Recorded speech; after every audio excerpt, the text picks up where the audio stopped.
Right now, we are starting off big. We might as well start off with the most expensive movie to come out this weekend. A Wrinkle in Time, Ava DuVernay's new movie. Ava DuVernay's new Disney blockbuster hopeful, though, I would say. This is an interesting movie. Comes hot on the heels of Black Panther, another just star-studded movie that's been breaking records. It did not dethrone Black Panther. Black Panther has now been at the first number one at the box office for 4 weeks, and we'll talk about that next hour. You knew Ava DuVernay. There we go. You knew she was the original director of Black Panther, right? I do, yes. Yeah, I found it very interesting that, she got let go from that and was put on this project. I kind of wish she would.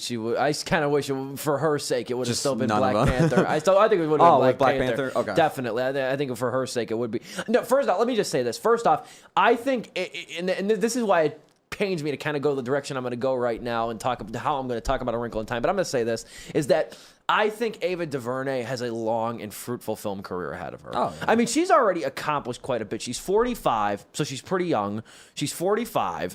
She's made two movies, Selma and 13th, both of which have merited Oscar nominations in one category or another. She has shown herself to be multifaceted in a lot of different ways, and she really knows how to take risks, even with small-scale movies. She's writing a TV series right now, Queen Sugar. Queen Sugar as well. It's on Stars? It's on OWN. It's on the Oprah Network, isn't it? Yeah, but the thing with her, too, is and this is why it's so special. First off, we'll just get into the paratext of this, or the outside details of A Wrinkle in Time, then I'll have you explain the plot, is that this is the first time a woman of color has directed a live-action movie with a budget exceeding $100 million. And it is only, I believe, the third time I think a woman has a budget of over $100 million. Because I'm imagining Patty Jenkins is the other Catherine Bigelow with K-9 and the Widowmaker and Patty Jenkins for Wonder Woman last year. So this is a historically significant movie in that regard. In that regard, absolutely. But I think Ava DuVernay has a long and fruitful film career ahead of her. I look forward to it. And it's nice to see, too, that she gets a path. I said this in my review, too. It's nice to see that she gets a path akin to a lot that a lot of male directors get, where she directed a couple smaller scale movies, and then she gets handed the keys to a bigger film with franchise potential. It happened with Colin Trevorrow, happened with Mark Webb, happened with Ryan Coogler. Yeah. You know what I mean? The same thing, the same exact thing. But before we go any further, A Wrinkle in Time, Joe, can you tell us what the film is about? Sure.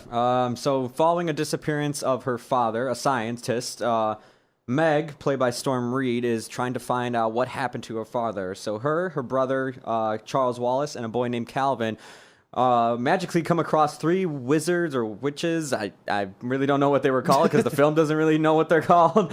And they are sent into a different, basically, time, plane, space, whatever it may be, universe, to try and go find traces of her father who happen to stumble across where they are at right now. And so they must traverse these planes and avoid danger and figure out where her father is. Yeah, this is one of those movies, and tip of the cap. That's the best man I can do, honestly. Tip of the cap for trying to explain it.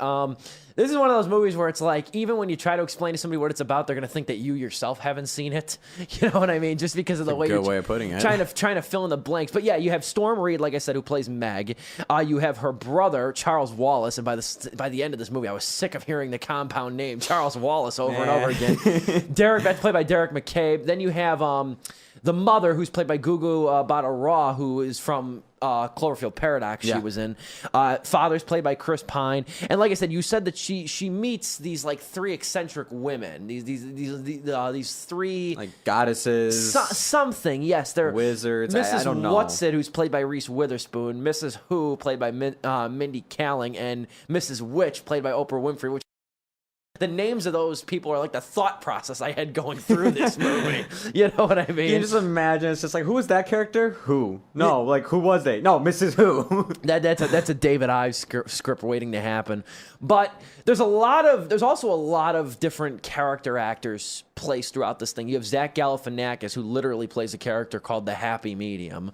You have Michael Pena too, who's I think good. I think he's one of the best side characters of the whole thing. He is, yeah. You know, and so that's kind of your background cast. Bellerly is also in this thing as well. So this does have kind of a fairly strong cast. And I'll tell you right now, if this movie came out 3 years ago, you probably would have had Quavenzine Wallace play Storm Reed.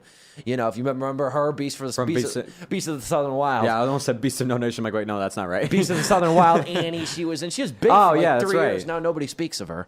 You know, but so where do you want to start with A Wrinkle in Time? This is going to be a little bit of a doozy of a review. I can take it right now. Where do you want to start? Where I want to start, man. Where do we start with this? Because the film apparently didn't know where to start with this. Honestly, well, let's talk about that though. So we've already made like 2 jabs about this movie, kind of not knowing what it is. Talk about that in your mind. This film doesn't. This film is just events happening without any correlation to a previous scene whatsoever or any explanation given. Things are just happening in this movie for no reason. Yeah. They will just go to an area and all of a sudden a giant storm cloud, a tornado will appear. Why? I don't know. Oh, it's the evil force known as the It. We're just introducing it now. Turns out you kids need to destroy the It. And basically this movie feels like they were reading through the script the first time and we're just being presented everything on their first take. Yes. It literally just feels like that. Everything feels like a very first run through of the script. Indeed, it's got like this episodic structure to it, where it's like it's strung together like a series of events that are like disjointed events that kind of just happen one after another with very little cohesion, and that's a problem too with something like this, because you know what, in like a big budget movie, you can really tell when it doesn't feel like this world has rules. Here, let me tell you my point of confusion. Maybe you can highlight this or something. I never really understood where the characters in this movie, and I've never read A Wrinkle in Time either. I don't know if I read it in first grade. Yeah, it was required reading. It was required reading back in the day. Here's the thing that I don't get is that I never kind of found out where they were supposed to be. Were they supposed to go to a world where was this their reality being bent before their eyes? But where did the other characters go? Was this some sort of multiverse theory? I never understood where they went, and maybe I missed it. Maybe this was said. I don't know. All I could think of this is like reality bent. That's the only way I could think of it. Steve, I don't know. I was about as like those characters, Mrs. Who, Mrs. What's It, like that's what I was saying. Like, what is this? What is happening? I don't know where we're at. I don't know what's going on. I felt what makes it really more confusing is that there's like scenes that cuts back to Storm Reed's character just lying on the ground in this like black pit, and it zooms in on her, and then they'll wake up in a different like area, and it's like, okay, so are they like in limbo and then like they just wake up somewhere? Or are they like stuck in a dream, or is this Inception? Like, what is happening here? Yeah, that was the thing. I just couldn't get on this movie's wavelength in terms of where it was taking me, and I think that's the idea, is to like kind of feel like you're at the mercy of you know wherever this world is. But I don't know what the world is. You know what I mean? Like, they don't establish any clear setting, and that was a problem for me. I could not figure out where we were supposed to be in this thing. They don't establish any clear setting. They also don't establish the rules with these magical characters, like who's, what's it, all of that. Like, why is Oprah a giant compared to the other women? Why can Reese Witherspoon transform into a flying piece of lettuce and then do all this other magical stuff? She already looks like one. Yeah, true, with the hair and makeup in this movie, which to its credit did look good, and the costumes. Oh, yeah. I will give them that. That's where all the attention went. Yeah, but like, there's just no explanation. And then you have Mindy's character, Mrs. Who, right? Yes, Mindy Kaling. Yeah, Mindy Kaling. All she does throughout the movie, she serves no purpose to the story, other than just saying quotes from Outcast and Hamlet. That's right. There's the Outcast line in this I remember thing. when they said that, and I rolled my eyes. I'm like, why is this being mentioned? I don't even know what's going on right now. I'm even more confused that Outcast is in a Disney film. The film was written by Jennifer Lee, who was the writer of Frozen. She was the writer of Wreck-It Ralph, which she's actually been. Those are some good written films. Looking at, I'll tell you right now. Looking at her filmography, she wrote Wreck-It Ralph. She wrote Frozen. She wrote Zootopia. Or she was one of the story writers of Zootopia. All those films have great world building in them and great rules established within the worlds. Wreck-It Ralph, you can't die in a different game, otherwise it's gonna come back. You have a sense of everything. Zootopia, divide by biomes and everything. What happened here? I don't know what happened here. This thing got really lost in translation. You know, like that was the thing. I think it's as if they like. The other thing is too is like you can really tell that nobody has this sort of like acting coherency either, because like everybody seems to be acting to the tune of their different movie. Chris Pine feels very out of place. He's also in it very short. Very, not very long at all. You have Derek McCabe, that Charles Wallace, who he feels like he's a Disney channel. We'll get to him later. Yeah, we'll get to him later. He's insufferable, to say the least. Not since The Flash have I hated a movie character so much. But it hasn't been that long either. Yeah, it hasn't been that long. Reese Witherspoon, and it's funny. Like the one thing I want to go back and watch this thing, if for anything, I want to go back and just see like how Reese Witherspoon, Mindy Kaling, and when Oprah Winfrey finally show up on screen. Yeah, they feel so different. They feel so different. They don't feel like they're in the same room, right? And they're never established to begin with as characters. You never feel their purpose. They never feel purposeful. Oprah is like the leader of all these people, and she just appears. She just like appears in like their backyard, and it's like, what's happening? Kind of like Oprah in real life. You just appears places, and you just accept it. You know, and that's what I think. That's what I think of this, though. If you're just joining us, Sleepless with Steve, right here on FM 89, me, Steve Pulaski, Joe Viso, talking to Wrinkle in Time. What did you think of Storm Reed? Because honestly, I thought she was probably, out of the young actors, I thought she was the best one, honestly. She was good. I did like her enough. She definitely was my favorite performance throughout the whole thing. Because, I mean, you got to think, too. Because Calvin is just dry. Yeah, Calvin has no purpose. I'm really surprised, and I don't think it was, like, I got to keep reminding myself that Ava DuVernay didn't write this thing. But I'm really surprised, though, that, like, a movie like this, you think they'd want to avoid a love interest character, and not to say he's, like, an integral part of it, but I would think that with a movie like this, where it's taught, where there's the angle of female empowerment too and representation, that they would not want to include a love interest. I felt Calvin was an add-on. I think because I understand he's in the book. I remember that he's Meg's love interest. He's Storm Reed's love interest. And it's like, if you don't want to make him a love interest, let's just say you wanted to change that from the book, because apparently there's tons of changes from the book in this movie. I've been reading them up online.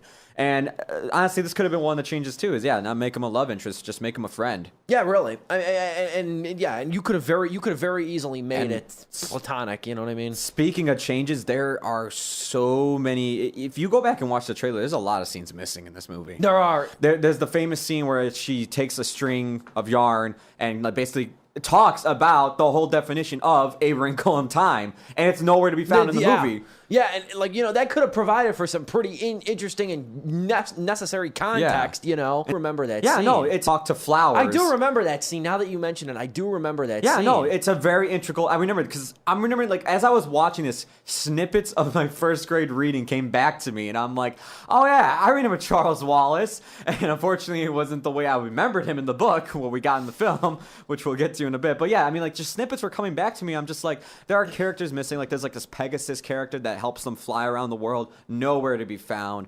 And then you have the wrinkle in time explanation, which I remember was in the book, and that's basically explaining it actually explains where they're at. It's kind of just it's a different dimension, a different plane of existence of our world. Okay. I think that's what it was. Yeah, because I was gonna say I do remember that scene. Quickly before we go to break, though, I was just gonna say with Storm Reed again.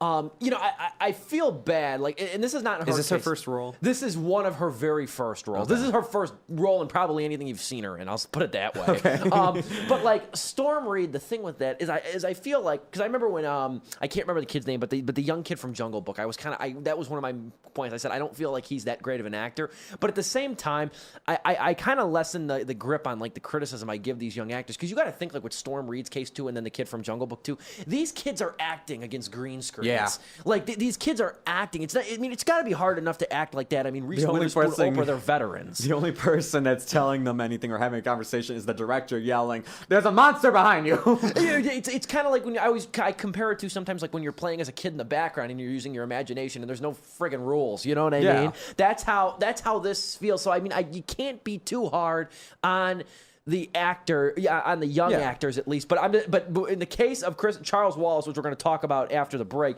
in the case of Charles Wallace, it's not even the actor's fault; it's the writing's fault. It's also the director that should be stepping in and telling the kid, pull back a bit.